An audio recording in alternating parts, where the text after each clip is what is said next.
That's what the call sounds like. Make sure you listen to it. Okay. I just shot a buck.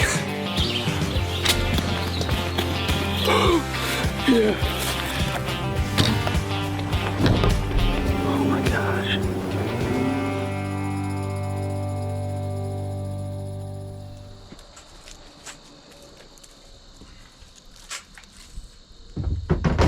Well, hey guys, welcome back to Called Outdoors. As you can tell, I'm being a little quiet today. It is September 9th, and I'm hanging a tree stand. And to be perfectly honest, I should have been doing this a couple of weeks ago, but such is life. So I'm down here in this bottom, and I've had some incredible encounters over the years, whether it was the bladed 9 in 2020, whether it was that big 8-point in 2019, dozens of other bucks through the years. But I've never been able to get a shot. It's kind of open hardwoods down there. There's nothing that funnels deer to a particular point. And what you run into is either if you call it a deer, they don't see the deer that's calling at them, so they don't come in, or you're just kind of at the mercy of where they decide to travel today. So what I want to do today is talk about tree selection, stand placement, why this particular place I think has a lot of potential. And I like to document this stuff. You know, it's easy to go out opening day or middle of the rut or whatever and hang on a stand that's in a great spot, and that stuff gets overlooked. So I think it's important to A, show the work and stuff that goes during the off season, but B, try to explain the why behind these spots. So right now I am looking for, there's a buck right there, and he knows I'm here. Alright, so sat still for a couple of minutes, try to give him time to just kind of walk off. As soon as I spun the phone around to try to zoom in, he just kind of soft bumped. Never saw his tail up, he didn't snort. But, you know, hate to bump a deer out of a place I'm going to hunt, even if this is more of a rut kind of stand that I want to hang. So, I'd like to go over closer to where he was. There's a little road here, and what I was about to say was, I'm looking for stuff like this. So this is clearly a historical rub. Nothing super recent, but I sort of thought they might be coming up out this way. So I'm gonna see if there's any more of those. And if not, I want to check that other side. Got an old rub there. That's bringing me up to where we were before. That kind of aligns with what I thought. Overall, I'm finding more sign on this side. I actually, walking down, I didn't see it. Both of these little poplar trees coming up the trail that I kind of primarily expected are rubbed. And if you're confused, you know, why am I looking at old rubs? I'm looking at deer that are traveling the half a mile from this doe bedding area down here, scent checking it, coming up out of this bottom, down into the other bottom and checking that one. I'm looking for the highway that's gonna pinch the, you know, bucks through here. So it's not necessarily gonna be fresh sign, but historical sign over years tells me this is the path of least resistance. This is where they go to conserve energy when they're running all that weight off in the rut. So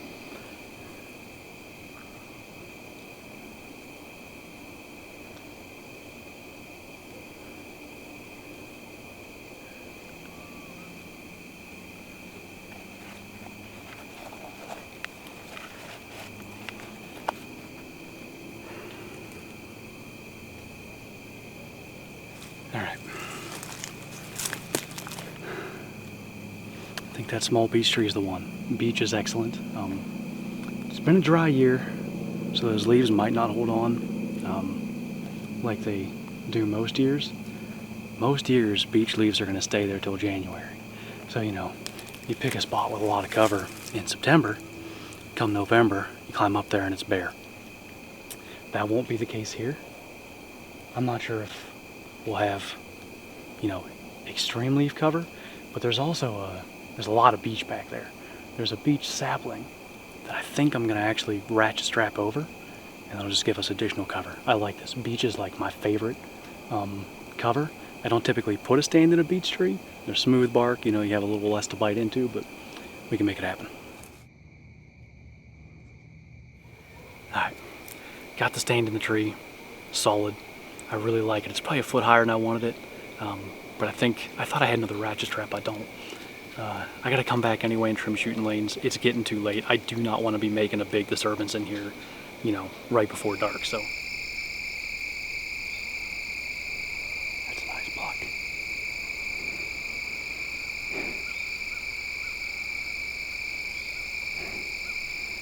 I really don't want to bump that one.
Saw me or not. I've held them there for a while, and then when I got a chance, I just hit the ground and crawled back till there's a low spot here. And I cut up through the woods.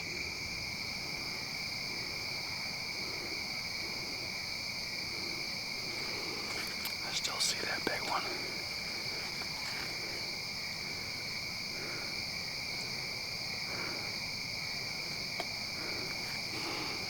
Somehow we escaped that.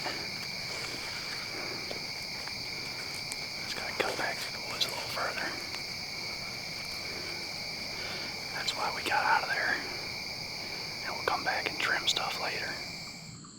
Well, we made it back down here. It's Saturday, September 13th, so been a couple of days down in here to finish trimming shooting lanes, kind of wrap up down here, and then the idea is to stay out of here till end of October, beginning of November, depending on weather and all that. So really encouraged by that buck movement we saw the other night. Really encouraged by the fact that we got out of there, didn't spook them. So we gotta hang a camera base, trim some limbs. I brought the saber saw just to, you know, use it more. By the way, I found another use for the cell phone pouch in the bino harness. So it's hot. I don't want to disrupt things more than I have to. Let's get after it.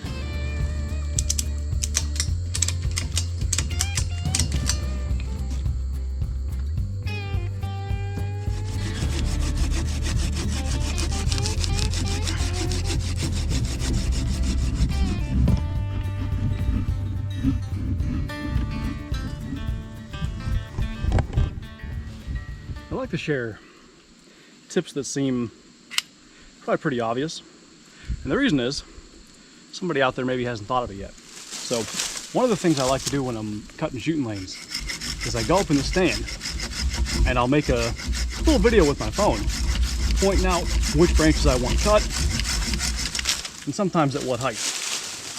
All right. top out of this one, maybe about where the branches are. Top out of that one, probably where there's that three-way split right in there. The reason is, from up there, it's like, well, yeah, obviously that one's in the way. You get down here and, was it that one or was it that one? Those videos can really help.